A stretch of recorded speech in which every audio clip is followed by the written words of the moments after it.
On the 25th of July, as the day unfurled, Matthew Joseph Moran was born into this world. All would believe it, although of proof there is no trace. Matt came into his life with a smirk on his face. He brought his parents much joy, but with it, no doubt, he also caused them to nearly tear their hair out. As Matt grew, his mischievous nature didn't come to an end, but year after year, more people came to call him friend. He was clever and fun. There was nothing he didn't mock. Mostly he left people laughing, but there was some occasional shock. When it came to academics, he didn't naturally excel, but lines to most movies, now those he knew well. Matt played lacrosse at Skaneateles High School and Mount St. Mary's College too. From both, many of his friendships and good memories grew. We all wish his story had continued this way, instead of coming to a close on another July day. Out of our sadness came an event at which we could gather. Matt said having us join in remembrance and smiles, he would rather.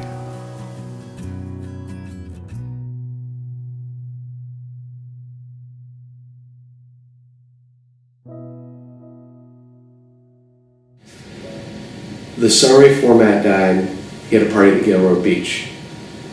We were very fortunate. Matt's health was in better condition. The weather was beautiful. The party was well attended, and everyone had a great time. There was an immense amount of laughter and fun and music. Matt felt strong enough to be able to go out to dinner afterwards under the stone with some family and friends, where the fun continued and the laughter continued. A lot of the same people who have been going to the tournament for the last 15 years were involved. And if I look at that night, it's so evident that a big part of Matt was fun, laughter, and people. And we'll remember that about him.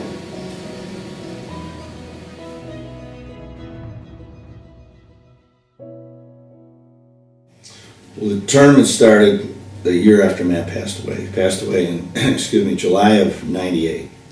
So the tournament started exactly 12 months later in July of '99. And it was an interesting start because we've been very blessed with good weather for 14 years. One year we had to cut it to 12 holes because we got a bit of a storm. But the first year was over 4th of July. And we got a horrendous storm the night before. And it cut back on the festivities we were having here, but more importantly, it knocked all the power out all over the place, including at Dutch Hollow where the golf tournament was. So the next morning, all the golf had been backed up, the carts weren't back in time. So we got off to a late start, but everything worked out. And I think it gave us the confidence that people just wanted to kind of come and enjoy it. Obviously you have to be organized and all, but in spite of all that, it got off to a great start. But the weather the first year was horrific. But it all worked out. The camaraderie of the event has just been unbelievable, and like the costumes, the different traditions, the closest to the shamrock. Then now we have a cannon. The last several years, a cannon starts it off. The bagpiper. There's just been so many traditions that have come along the way over the 15 years, and they really make the tournament. The golf tournament's not really about the golf. It's about having fun.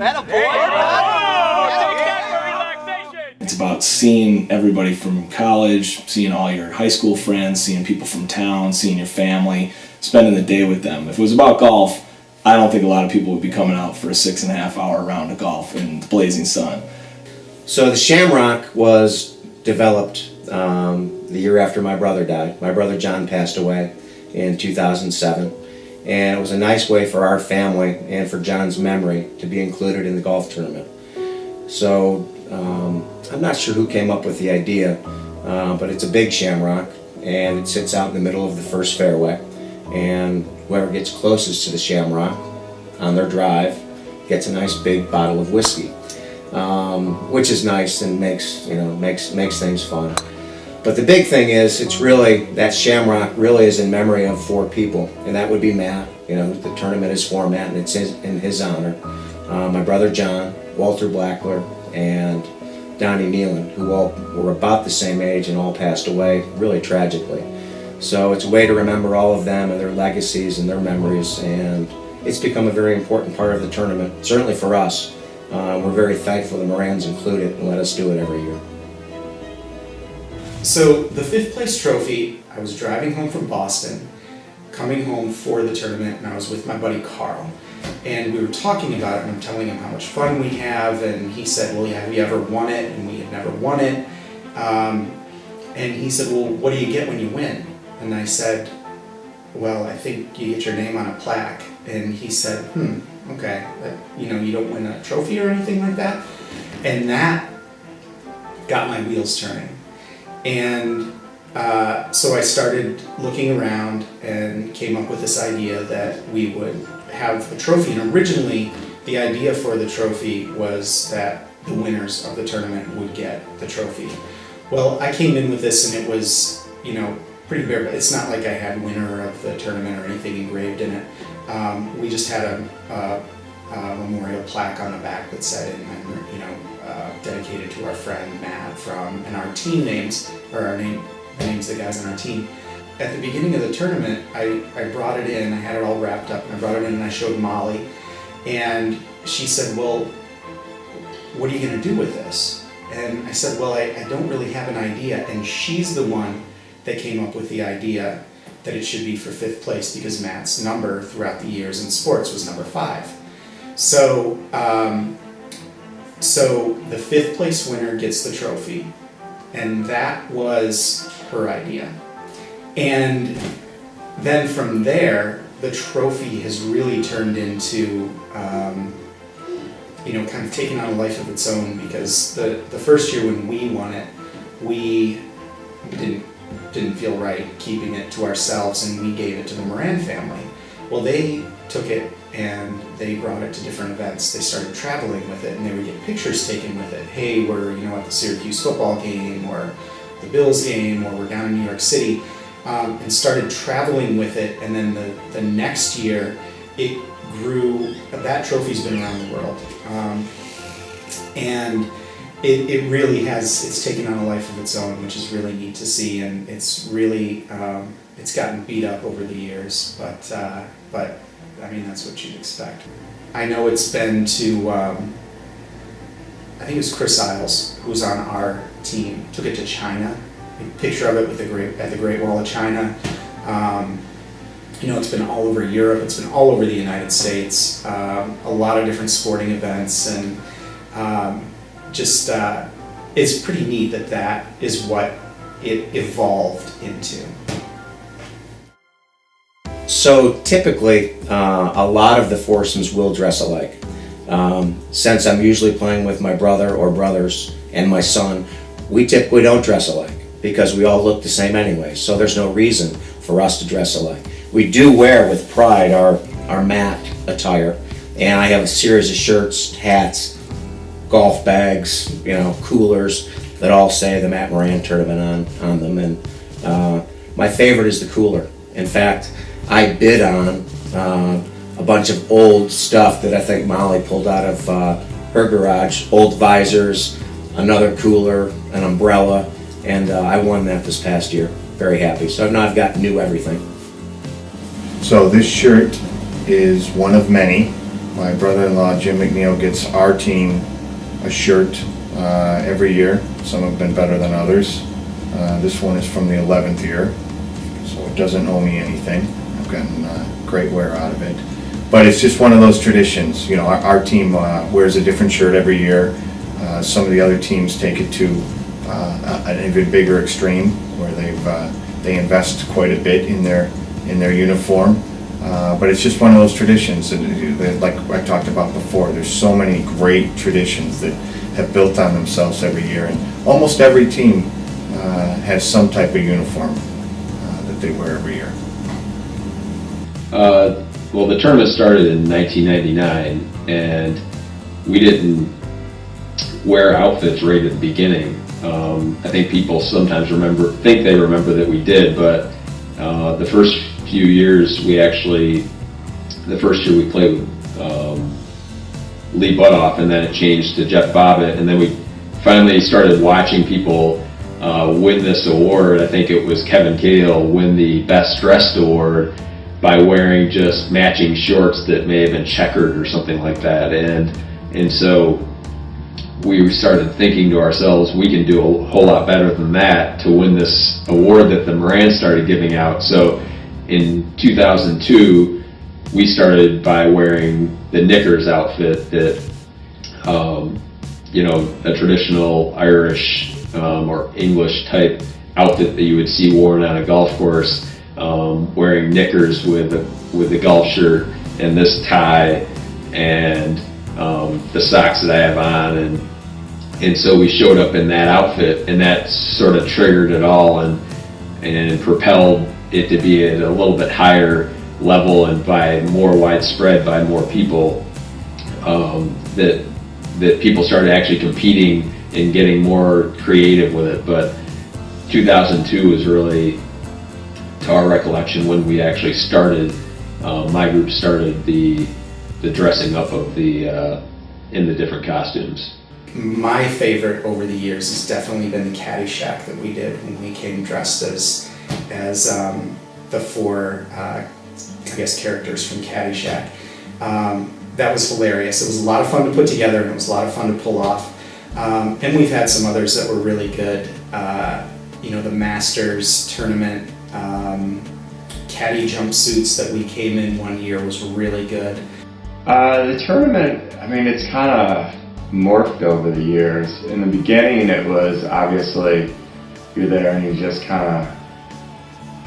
thinking of Matt, and it was still also new, and his whole passing, while not necessarily sudden, was untimely, and so there was a lot of just the memories and always kind of thinking of Matt and all that, which I don't think has necessarily changed at all.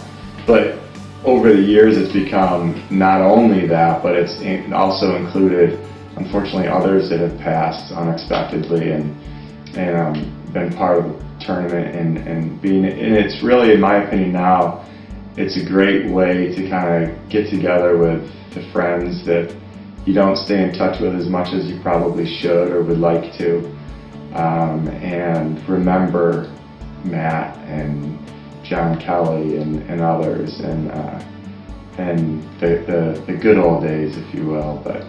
And it's a complete celebration of just the memories and stuff that we've been talking about here, and all of the fun times. I don't think a day's gone by since his passing that I haven't thought of him and these funny memories out of Matt Valenti, who's a good friend of mine and was a good friend of Matt's.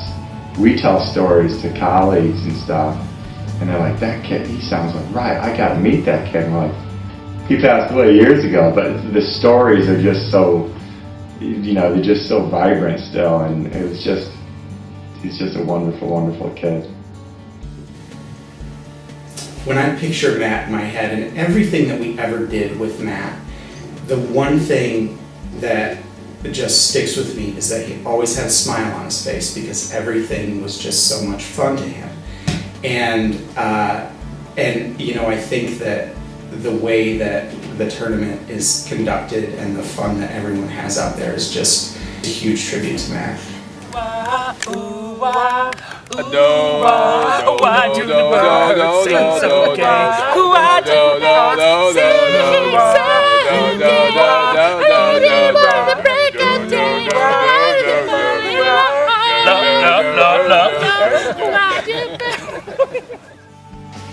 The tournament is meant to me just kind of reconnecting with the people that I met through Matt. He touched a lot of people, and as is evidenced by the attendance is still strong over 15 years now. It's nice to be reminded that you can't change anything, but it's nice to see how much he touched people and how he's influenced so many people. And for me, it's nice to just have known him. Again, you can't change the things that happened and what he went through, but I consider myself lucky to have been his friend and to have been by his side for so long. And it's just nice to see his friends and his family that meant so much to him that still get together, and it's just a nice testament. Of course, the support has been very gratifying, as you would expect. And really, in an average year, we probably get about 130 that play golf. There's been more than that, but I'd say average. About 130, and then about 200 for dinner. Yet, and all these people support the tournament and the causes, but really there's about 300 people each year who really support it, because there's about 100 people that don't even come in who send donations in and whole sponsorships. And it is very gratifying and humbling to see this kind of support for all these years. What's so special about the tournament and the funds that are raised is we're able to target where we want to spend those funds. And a specific example is my wife and I were in the hospital with our son, and we met this family with a young child that had really, really complicated needs, and he needed an operation. He wasn't able to get it because of their financial situation, but because of the tournament, we were able to provide enough money for him to get that taken care of. It's been really gratifying. We've had a lot of people come back to us and very emotionally thank us. Very strongly supported veterans causes through the years. That's something that's been a real priority. And there's been no advertising for the tournament. We don't put an ad out in the Skaneateles Press or anything else. It's all word of mouth. It's very quiet. There's no soliciting. And when you think after all these years, people are very busy, particularly some of these younger people who are now in their late 30s and early 40s, are working hard. They have families. They've got a lot of priorities. And to have the kind of support we've had through the years is extraordinarily gratifying, particularly in the fact that we just don't hype the tournament. It's every year, and it's come if you'd like, and it's very low key. So everybody's been so complimentary to my family about this tournament, but the bottom line is the backbone of this tournament is my mother. I mean, she does 90% of this thing. I mean, she sets it up from soup to nuts. She's the reason this thing has existed for 15 years. She won't admit it, and she doesn't want the credit for it, but she is the true reason behind it. There's a newsletter that she sends out every year that accounts for a recap of what went on, where the donations have gone, and it really kind of brings everybody up to date in terms of how things went. And she does it several months after the tournament. People who sponsor holes, there's, as you probably know, there's signs on the holes like any benefit golf tournament. And at the end of the tournament, there's usually 70 to 80 signs out there in honor of people, mostly deceased, that people have sponsored with money. And we deliver those back to people after the tournament. And the people who sponsor holes that are from out of town, and many do, who aren't at the tournament, who can't come in, for example, Sue will mail them their sign back with the various paraphernalia of that year's tournament: a cap, a shirt, a cooler, a stadium seat, whatever the deal is. And it's always got the logo on it. The logo has stayed consistent throughout the years, which I think has helped. So there's a real personal touch. I think all of that has helped make the tournament go. It's a personal, low-key, a lot of fun. And I think the fact that Sue has worked so hard, my wife, she puts a tremendous amount of hours in this through the years. And one of Matt's friends, Jamie Bean, who actually went to school with my son Jack. Jamie's local, but he lives in Kentucky. And even though my oldest son Jack and he went to school together and were great friends, Jamie got a tremendous kick out of Matt when he came over here as a kid. Matt was fairly entertaining. And Jamie used to, love coming over and clown around with Matt. So Jamie has been like one of the family in terms of helping us and contacting people and keeping things going. So I give him a lot of credit as well. One thing that I would definitely like to do is to thank the Moran family and the others that have helped really facilitate this whole event over these years. They've done an amazing job, and I know Matt Valenti has gotten involved a lot with the scoreboard we've had before and the tee boxes and painting that and really taking it to even a higher level, and it's just been fantastic. And it's something that I know myself and everyone that I talk to, we look forward to it every year. And it's that time just to kind of everyone get together, and they made it all possible, so thank you very much. I really thank the Morans and everybody else that took so much time and effort every single year to put the tournament together, to spend time sending out brochures that told you where all the money got donated, with specific amounts of how much they donated to different causes, to keep you aware of the tournament coming up every single year, to putting tee box markers, to getting all the awards. Just, it's a lot of work, and I'm sure I don't understand all of it, but I realize it's a lot of work, and I just wanted to say thank you to the Morans and to everyone else that helped put the tournament together every single year. And I wish it wasn't stopping, I wish it wasn't ending. It's a great way for us to get together and remember Matt, but I've certainly enjoyed it since 1999, and it's always been something that I look forward to. And the tournament has been very special to me and to our family. I look forward to it every year, never missed one, don't plan on missing one. I'll be there this coming year, I'll be there for the 20th, God willing. So it's become a part of our lives, and it's a very, I think, special way to honor Matt and John and all these people that we care deeply about that aren't here any longer. So it's been a wonderful 14 years of golf, friendship, and memories. For 15 years, we have celebrated in spirit with Matt. Is it possible to ever thank you all for that? In the stories and pictures this video does show, we remember the MJM Tournament we have all come to know.